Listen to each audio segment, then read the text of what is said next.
नमस्कार मित्रों, history research point पर आप सभी का स्वागत करता हूं। बिहार स्टेट पेपर 2 हिस्ट्री की टेस्ट सीरीज चल रही है और यह टेस्ट सीरीज संख्या 9 है मित्रों। अगर इसके पहले का वीडियो अगर आप लोगों ने नहीं देखा है तो प्लेलिस्ट में जाइएगा। Bihar state paper 2 history test के नाम से प्लेलिस्ट बनी हुई है, प्लेलिस्ट में जाइएगा और सभी वीडियो को देखिएगा। मित्रों, यहाँ जो भी सीरीज आप लोग को प्रोवाइड कराई जा रही है बहुत ही ज़्यादा इंपॉर्टेंट है और बहुत सारा कंटेंट को देखने के बाद मैं यह सब वीडियो बनाता हूँ, बहुत सारा मटेरियल जुटाने के बाद। ठीक है,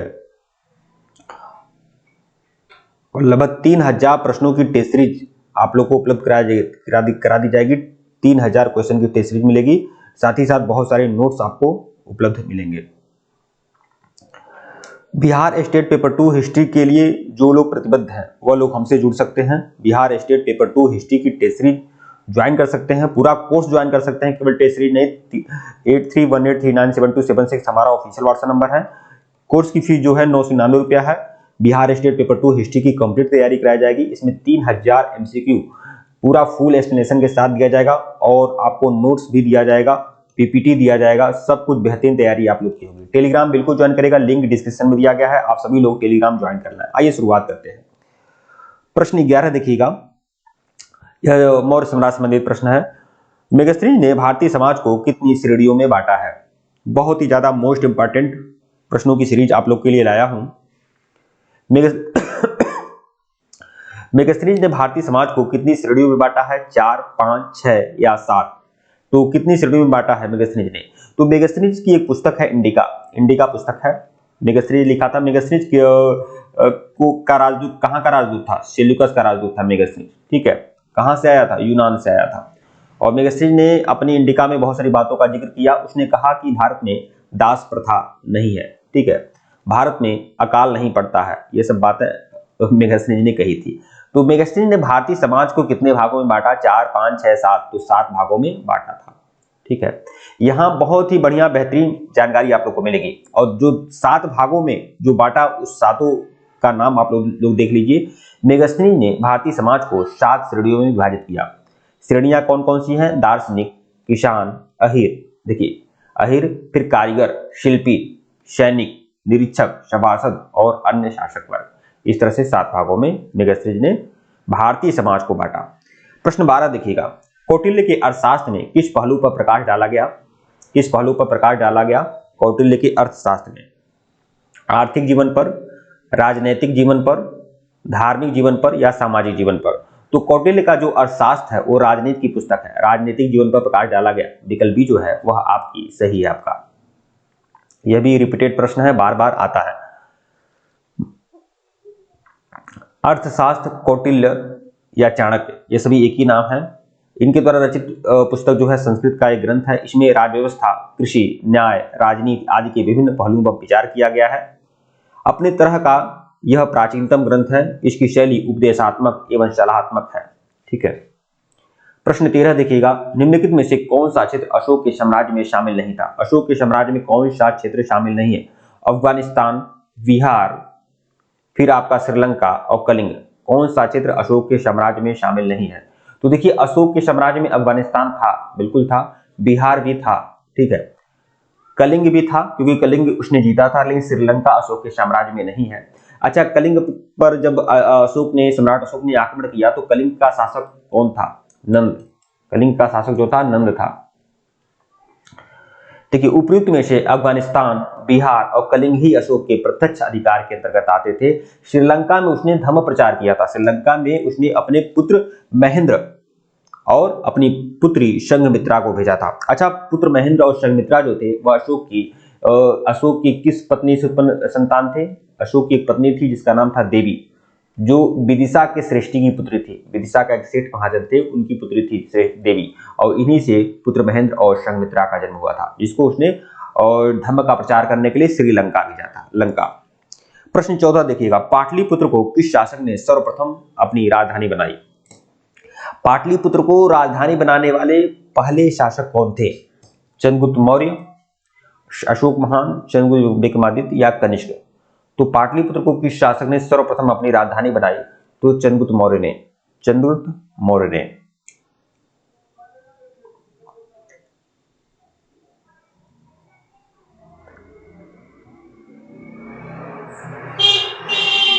यह क्वेश्चन थोड़ा सा गलत लग रहा है। उदयन ने, हाँ यह, ओके ओके ओके, ये क्वेश्चन थोड़ा गलत लग रहा है मुझको।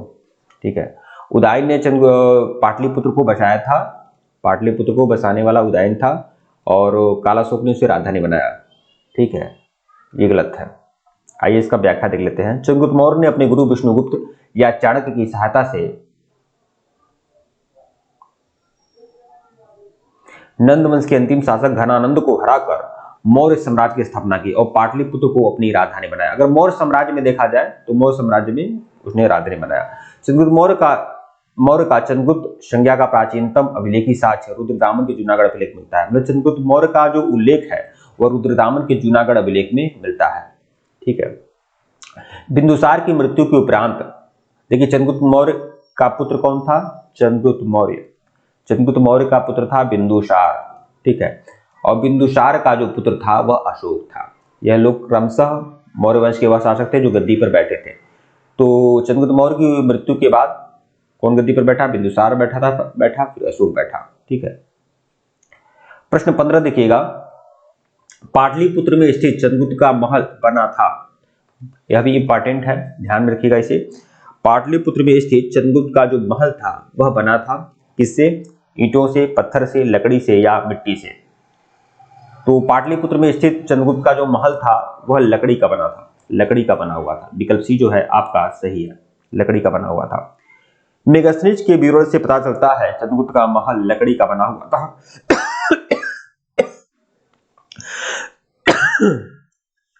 इसके चारों ओर खाई थी।